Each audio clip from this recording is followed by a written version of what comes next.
Hello everybody, my name is Ryan Clementz, also known as RMCSquirrel on YouTube and in Board Game Geek, and this is the February edition of my 2021 Board Game Challenge.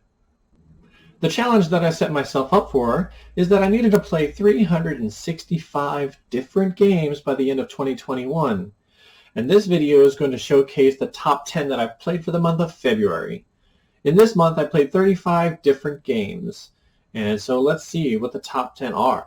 You can also see the other games that I played this month in the description below. So my number 10 is published by What's Your Game, and it is Zhangguo. Zhangguo is designed by Marco Canetta and Stefania Nicolini. And in this game, you are the emissaries to the Emperor of Ancient China. And you're trying to hire workers and build the Great Wall, or build temples, or place governors in areas of China in order to get, victory points. That's the whole point of the game. The great concept about this game is it's a tableau building card playing game where you have some cards in front of you, and you can either on your turn play a card into your tableau that'll give you future benefits, or you can play a card to the central area and then choose one of the 6 actions there are. So, for example, build the Great Wall, or place a governor, hire workers, and things like that. The great thing about this, too, is it makes you think, because each card is numbered 1 through 120, and the first 40 have to do with one section. I think it's writing, and the last 40 have to do with law, things like that.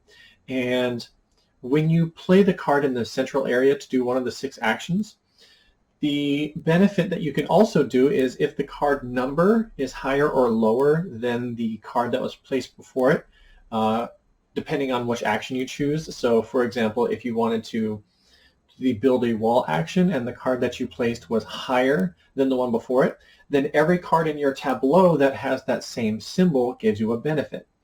You're trying to do this whole conglomeration of actions versus bonuses, all while trying to settle all unrest that may happen in your tableau. For example, if you hire workers, then the civilization of that area is a little unruly, and so there you build up unrest, and unrest makes it so that you can't do certain actions. But this is just a wonderful put-together game, and I am actually kind of sad that I didn't play this before. It is a little difficult to come by, and I'm glad I did find it. It's definitely staying in my collection, but number 10 is Zhangguo. There was a publishing company called NSKN Games, and they eventually merged with Board and Dice, and so now that's what they're known as. But before they did that, David Turksey designed a game for them called Dice Settlers. Dice Settlers is a game that I feel like people are sleeping on, because it's actually a pretty fantastic game. I see it going for like $20 or something like that. I believe this is definitely worth a bit more than that based on the content alone, which is a lot of dice. There's also exploration tiles, because this is a dice bag building and area control and some resource management game. And in this game you have dice that you roll, and there are different colored dice, but each color has a certain amount of symbols on the die faces. But you're rolling your dice. The first thing you can do is you can manipulate your dice, and everyone does that simultaneously. And then after that, every player gets 2 actions depending on what they rolled. So, for example, if you show a resource like a pumpkin or something along those lines, you can do a resource action where you turn in all dice, or as many dice as you want, that have resources on it, and you gain those resources. Another thing you could do is you can explore. There's a compass icon, and depending on how many you turn in, you flip over that many exploration tiles, and you can add it onto the board. And once you place it, you can also move in some of your guys to that area if you'd like. You can also move your people, or you can add people to the board. And on top of that, you can also increase your technology by spending lanterns on your dice, and that'll give you ongoing benefits for the rest of the game. This game goes on until the end game triggers, and whoever has the most points wins. And if you are the majority controller of an exploration tile, you get the most points, and second gets the second most. And so I think it's a really, really good combination of dice bag building and exploration, and almost like a 4X game kind of, but it's It's better than I thought, and I know the expansion is extremely hard to come by. I'm so glad that I managed to find a copy, but the expansion also adds ships, so you can also have a ship in the game, and you can get fish as a resource, and it does a bunch of different things for you as well. But this is a fantastic game, and I strongly recommend it. Just give it a shot. Just give it a shot. If you can just find it for like that $20 I was talking about, give it a try. Let us know what you think. But number 9 is Dice Settlers. My number 8 is a game that I don't have yet. It is on Kickstarter right now. They had just finished their campaign for it, and now we're just, awaiting fulfillment. But anyway, the game is designed by Javier George, and it is published by Quinut Games, and that is Carnegie. Carnegie is currently on Board Game Arena if you want to try it out. If you're a fan of Puerto Rico, it follows in the same footsteps of the active player takes an action and the other players follow suit afterwards and do the same action. This game is fantastic. It has a building and offices in that building that are activated depending on which action you choose. For example, management will activate all of your management offices depending on if there's employees in it. And yes, you have to move your employees around to the different offices in order to increase the power of the activation every time you do that. There's construction, which there is a U.S. map, and it's divided into 4 different regions: the north, south, east, west, however the camera sees that whole thing. And you are placing buildings out there depending on what kind of industry you want to put them in. So like a commercial building or a commerce building or whatever you choose. And you're trying to fill in these regions out onto the map. You can also send your workers out into missions, and they can go into the different regions as well. So you can send them into like a mission to the north. And then whenever you have an income phase, then you pull back that worker if you choose, and you get values or income based on how much progress you did on that track. So north, south, east, or west. Also, throughout the game, you can also make charitable donations to provide end-of-game victory points. So you could spend money to place a disc on a spot that says at the end of the game, you get 3 points for every commerce building that you have. Or you get 4 points for every industry office that you have in your tableau. And it's fantastic. I think it's a nice, well-rounded piece where you really have to pay attention to what your opponents are doing as well as what you need. And sometimes you can take an action that causes your opponents not be able to do anything, which is a beneficial time to do so.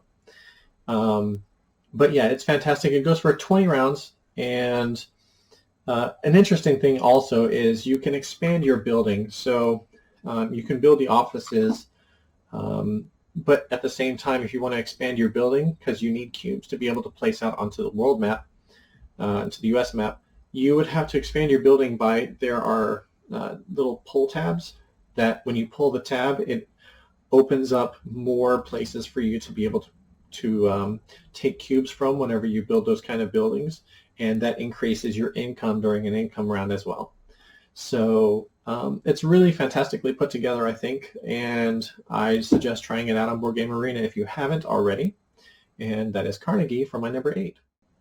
My number 7 game is a game that many people know and love. It was designed by Jacob Frixilius, and it is published by Stronghold Games, and that is Terraforming Mars. Terraforming Mars is a fantastic game. It is, for the most part, a card game, but there is a board, and the goal of the game is to complete 3 goals on Mars semi-cooperatively, and then that triggers the end of the game, and whoever did it the best, their corporation is going to be the most desired by the people. In this game, you are a corporation, and you're trying to establish colonies and things on Mars and make it habitable. And you're trying to do that by producing the resources needed, and you're going to add things like greenery or cities or water on Mars, and you're also trying to increase the temperature, and you're also trying to add air, breathable air. So you're doing this through the use of cards and an engine building aspect. You have a board in front of you that gives you income of money, of energy, of heat, and you can also build up your resources so that you can build buildings more efficiently, like steel and titanium. You can also build up your oxygen, sorry, not your oxygen, your plants. And when you play a card, you have 2 actions every round, except for the first round, you only get 1. But you're playing a card, and you can either use that to help Mars, or you can use that to increase your production of certain things that you can do, so that at the end of every round, you get production, whether it be money or credits, your plants, your energy, and things like that. And you're going to use those to, again, try to terraform Mars in the best way possible. This is a really fantastic game. It's quite long, and the big box is coming out, which has beautiful 3D terrain. I did pre-order that and kickstart that, so I'm looking forward to getting that and seeing a beautiful completed display of Mars. But yeah, I'm sure most of you have played this, but that is currently my number 7, and that's Terraforming Mars. My number 6 game is a rather new game that came out in 2020. It's published by Cosmodrome Games, and it's designed by Ivan Tuzovsky. And this game is called Aquatica. I currently don't own Aquatica, but I'm looking to obtain it because it's just a great game. In this game, there are cards in the middle of the table for everyone to use, and some of them are character cards that go into your deck, so there's some kind of deck building aspect in this game. Also, there's locations, and you take these locations, and this game has such a unique mechanic where you have a kingdom board in front of you, and you're trying to develop this kingdom.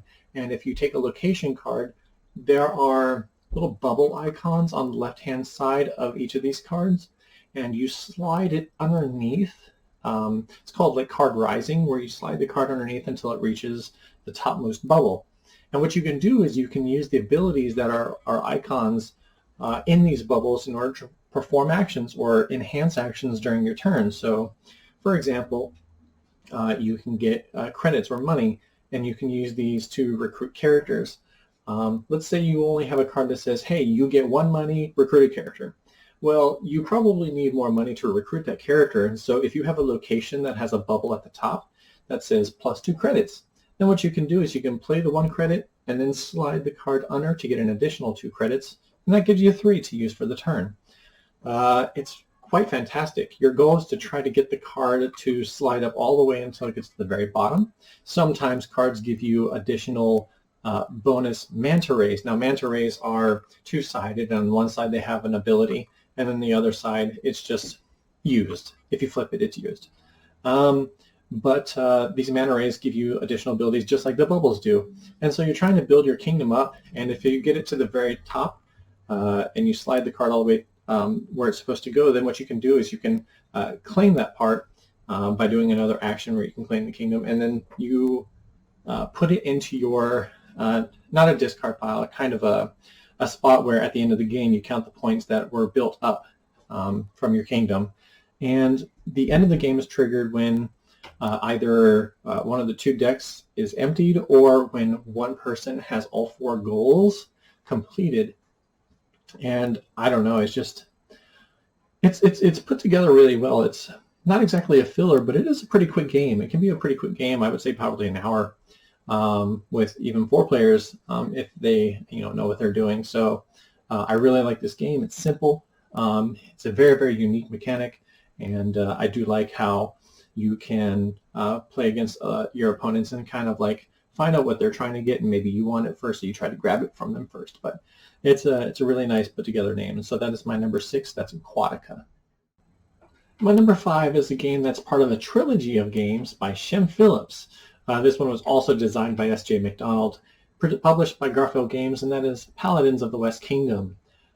Paladins of the West Kingdom is my favorite of the trilogy so far, and I love how in this game there's a lot of interaction between an action that you want to do and what you get from it. So in this game you have a deck of face-down Paladin cards. Everyone has the same cards, but you're going to pick up 3 at the beginning of your turn. You're going to choose one to play for the round, put one on the bottom that you probably won't see for most of the rest of the game, and then put one on top. and that Paladin is going to dictate 2 of the workers that you get in the game. Along with that, you're going to pick a card in turn order, and that card is going to give you 4 additional workers to get in the game, and they're all different colors. And the colors are important because you have actions on your player board where you're going to place enough workers to do those actions, such as get money. If you put just a regular worker there, you're going to probably get 1 money. However, if you also add a blue worker on top of that, you're going to make it 3 money instead. You're just going to, get this money, and you're going to get these resources in order to be able to do some actions in the game. Also, some of the big actions that you can do are based on your 3 traits, such as strength and influence. So what you can do is you are going to place workers in, say, something that requires a lot of strength in order to do better for you, the action itself. So you can perhaps attack an outsider that's trying to invade your town. So you're going to go to the attacking spot, and depending on your strength, you can choose which attacker you're going to attack and defeat. And when you defeat it, it's going to give you some benefits, but every single time you do that, it's going to give you a benefit of another trait of the specific kind. Every single action that you do is going to require a trait to be pretty strong, and then it's going to give you a reward of a trait. So you're building up these 3 traits on the left-hand side to be able to do bigger and better actions throughout the game, and it is just a nice little way to interact with what you want to do plus what's out on the main board. And so that's why it's definitely my favorite of the West Kingdom so far. I have not played Viscounts yet. And I've played all of the North Sea games, but this is, out of all of the trilogies and out of all the games that I've played so far of Shem Phillips, it's definitely my favorite. But that is number 5. That is Paladins of the West Kingdom. My number 4 game was published by Hans im Glück, and it is designed by Helmut Ohly and Leonard Orgler. I don't know if I'm pronouncing those names correctly, but it's Russian railroads. In Russian railroads, you're doing track laying, but not like you would think. Not like Ticket to Ride or any 18XX games or anything like that. Basically what it is, it's a worker placement game. And in front of you is a board where you are going, you're laying out track from 1 city to 3 different cities. And they're definitely separated. Also, there is an industry track, which I'll get into. But what you're doing is you're first building the black level of track, which is the starter track, and then from there you can improve it. So from there you can lay gray track, and then it goes into brown, and then tan, and then white is the high grade track. And you're doing this by placing workers that you have every round onto the board in different locations to build out this track or to advance your industry track or things along those lines. Now, when you get to a certain point on any of these tracks, sometimes they unlock things for you, like it'll unlock a token that lets you get an endgame victory point card, or you get to just place a token down and it'll just let you jump up on the industry track 4 more spots. So you're trying to figure out the best way to get these bonuses done, all while trying to add more track for yourself. There's also the industry track or the factory track, where if your industry marker goes over a factory, you get another bonus. The game is really good at making you have to choose depending on what players are trying to do. So you have to look at your opponent and say, oh, he's trying to advance his industry track. I'd better go there before he does, or else I'm not going to be able to do anything on that track this game or this round. It's very cutthroat as far as the spaces that you can place your workers are concerned, because if an opponent takes it, then typically that's one of the only spaces that lets you do that thing. So you pretty much are relying on some bonuses for that, or you're trying to get there first before other people do. At the same time, you are scoring victory points at the end of every round, and depending on how many players there are usually like 6 to 7 rounds. And you score victory points based on how upgraded the track is, but also it depends on how far your train goes. You also have the train tiles next to your board that have a number on them that you can improve throughout the game, where the train can only go up 5 spaces. So say you have a gray track only up to all the way up to 7 spaces, you're not going to score points for those last 2 spaces because your train can only go up to the 5th space and things like that. So these are things you have to think about when you play this game. So it's a really easy to learn. It's not necessarily quick, and there's a lot of math involved unless you play this on like Board Game Arena or things like that, but it's a strong recommend if you haven't played it yet. They're coming out with Ultimate Railroads, which I'm looking forward to getting, which is the complete collection with the German Railroads, American Railroads expansions, and they're adding a new Asian Railroads expansion to it, so looking forward to that. But anyway, that's my number 4, and that is Russian Railroads. My number 3 game is a pretty old game. I think it's from 2012, if I'm not mistaken. It was published back then by PD Games, but it's now on by Rio Grande Games. And the designer is Matt Gertz. And that game is huge, and it's Concordia. Sorry about that sound. But this is Concordia. Concordia is fantastic. I played this for the first time this month, and I fell in love, and that's why it's my number 3 right now. It's a card game. You're playing cards and you're doing what it says, and that's the game, and that's how it's been explained for a long time. And yes, it is that simple, but it's pure strategy. This game is all strategy. So you can play a card and you can do a thing. So there's a map, and you have 2 colonists out there at the beginning of the game. One is a land colonist and one is a sea colonist. I'm putting it to the side because it's a large box. You have some resources, and you also have some other colonists that you can eventually place out onto the board. But the goal of the game is to set up your influence and set up shops and places around this map. This map is separated into different regions, and every city in those regions has a token that depicts a resource. And what you're trying to do is you're trying to move your colonists to those places, and you're supposed to build your own, I guess, influence, or you build your own shop up in that spot. And whenever you want to do something like a production action, you take the resources that are in that spot.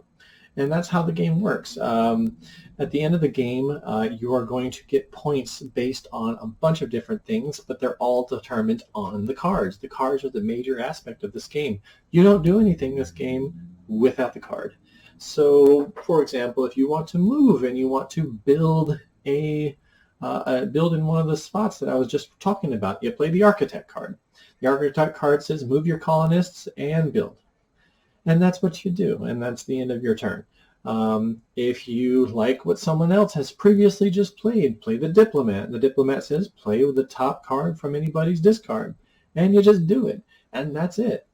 Eventually you'll run out of cards, or you'll run low on cards, and you'll want to take all your cards back. So you play the Tribune card. The Tribune card lets you take them all back. And if you pay certain resources, you can send out another colonist from your spot. So everything you do is dictated by these cards. You can buy more of these cards from the Pantheon, and they add to your deck. And the thing about the cards, not only do they do these actions and dictate these for you, it also tells you your victory points at the end of the game. So all the cards are related to a Roman god like Mars or Pluto or Venus, which is an expansion or a standalone base game. And each of these gods, like Jupiter or Saturnus, they give you points on a specific aspect. Like, for example, if you have at least one shop in every region, then you're going to get points based on how many regions that you have a shop in, and things like that. So you want to try to build those cards up and try to work on that strategy. But at the same time, keep an eye on your opponents, because you don't want them to get all the cards that they need to get points. So you want to make sure that you take those away from them. You kind of want to spread your influence and you spread your cards around, not exactly evenly, but you really want to try to take them away from another opponent. But yeah, this is pure strategy, and I love it. I'm looking forward to playing all the maps. There's tons of maps. Like I have pretty much all the maps. Gallia, Corsica, there is Aegyptus, there's Creta, there's all sorts of ones. But this game is kind of endless, and so there's a lot to play here, even though it seems like a very simple game. And it is a very simple game, but it's just very strategic, and I love it so much, and I can't wait to play more of this. But this is my number 3, and that's Concordia. My number 2 is published by Burnt Island Games. It's designed by Jarrett Gray and Carl de Visser, and it is Endeavor, Age of Sail. This is a big game. Lots of tiny pieces in it, so setting it up is interesting, but other than that, it is a fantastically simple area control game. There are just 5 phases in the game, and it just keeps on going round and around and around. And what you're doing is you're first getting a building, and then what you're doing is you're doing an action where you're going to gain discs, which are, in essence, workers that you're going to bring into your pool. You're also going to get income, and whatever discs you have placed on buildings already you're taking back, depending on how high you are on that track. And then you're doing all sorts of actions. There's plenty of actions to do. There is occupying forts. There is sailing your ships either into an area that is unlocked, or you can start navigating and learning and mapping out a new area. And when the new area is fully mapped out, then it becomes available for everyone who has helped to map it out to be able to start going into that area and looking around and sailing, you know, the whole basis of the game. You do get victory points by how many spaces that you have occupied, whether it be forts, whether it be waters, or the areas in between, because they are separated by lines. And if you have a fort and then there's a line and there is the water area, if you're occupying both of those spots, there's a victory point in between that you also get. You also get tokens every single time that you go and take one of these places, and those tokens increase your abilities on these tracks that I was just talking about. You can also get cards. Cards will increase your abilities as well for as long as you can hold the card. And no, it's just all you're doing is pretty much that. You're doing that until the end of the 7th round, because there's 7 buildings that you can get, 7 slots on your board. And yeah, that's pretty much all you're doing here. You're going to get points based on how well you did on the tracks, how many victory points are on the board. You can also attack an opponent. So there's a little bit of take that, where you can attack an opponent by spending a disc to remove an opponent's disc, and then you can also have to get rid of one of yours as a casualty of war. But this is almost as simple a game as I can think of. It takes me about 15-20 minutes to teach people, and they get it. I mean, it's very, very straightforward, and everything is the iconography is simple. There's only a few things to do. So check it out. This is my number 2. This is Endeavor Age of Sail, and please try it out if you haven't. It's really good. And here we are at my number 1 game that I played in February 2021. And spoiler alert, this is actually a game I've played plenty of times before, and it is my number 2 favorite game of all time currently. It is published by Eggertspiel, and it is designed by Alexander Pfister, and it's coming out with a 2nd edition this year, plus 2 more for the following years. And this game is Great Western Trail. Now, I currently don't have my copy because I gave it away, and I am just awaiting the 2nd edition. But this game is phenomenal. It is a rondel deck building game where you are gathering cows and you're wrangling them and you're driving them over to Kansas City, where you're going to sell them on a train as far as you can. And then you're going to place one of your discs that is on your player tableau into the space that you sent the cows, and that's going to unlock more and more abilities for you. This game you can do quite a few things with. You can go the builders route, because there's 3 different kinds of characters in there. There's cowboys, builders, and then there is engineers. You can do the builders route, and you can build little structures and things like that along this rondel. It's also a multi-path rondel, so you can go follow like the regular route, or you can go off to the side where the floods are, or where the rock cliffs can come down, But you're building these buildings that give you more abilities, and the higher you build your builders, the more advanced you can upgrade your building to, and that is a fantastic way to get points. Another is engineers. So there's a train that is going along the tracks, and depending on how far your train goes, that's how much influence you have on the railroads.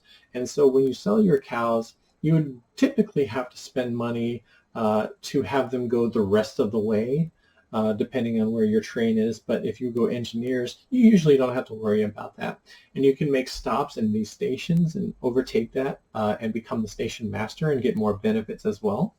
But that's the engineers, and there's also the cowboys who are very good at getting cows. And depending on how many cowboys you have, you can get higher graded cows, which gives you more points. And also, like I said, when you sell the cows in Kansas City, how you determine how far you can send them is dependent on the different kinds of cows that you have in your hand when you get there. So if you have a couple of the same cows, it's unfortunate because it only counts as one of them. But if you have an array of different cows, especially with the ranks of like 5 and 4, which the cowboys can help you get really well, then you can move the cows to a farther away place and get more money when you sell them. But there's just so much going on in this. There's a lot of placing buildings in other people's ways because you can only move a certain amount of spaces per round, and you have to stop on every spot. And some places you have to pay your opponents if you land on their spot. But this deck building rondel game is just fantastic, and I love this very much. I can't wait to see the second edition. The art did need some updates. So does Terraforming Mars, so I'm looking forward to that too. But either way, Great Western Trail, my number 2 favorite game of all time, and in my number 1 different game that I've played for February. And there you have it. That's my list for February. I'm really glad that I played all these games this month, and I'm looking forward to finishing out this year and playing so many different games. The whole point of this project, by the way, is to see what kind of games I would like. And there's a lot of games I haven't played. There's tons. For example, in that list was Concordia, and I've never played it before, so I'm just thrilled to finally play it. And it's gently going up into my top like 20s or something like that. But aside from that, I am learning the different mechanics that I really like in the board gaming industry. So, for example, I've already known that I've liked deck building and worker placement, Euros and things like that, but I didn't realize until I made this list that area control seems to be a big part of what I like as well. So I am, open to more possibilities of that kind of mechanic. So that's the point of this whole thing, and I really hope that you guys seem to want to do the same thing and just play games that you don't know if you would like or not. And who knows, maybe it'll open up your mind to all sorts of different things. In the meantime, though, my name is Ryan Clementz again. Thank you very much, and I hope to see you again.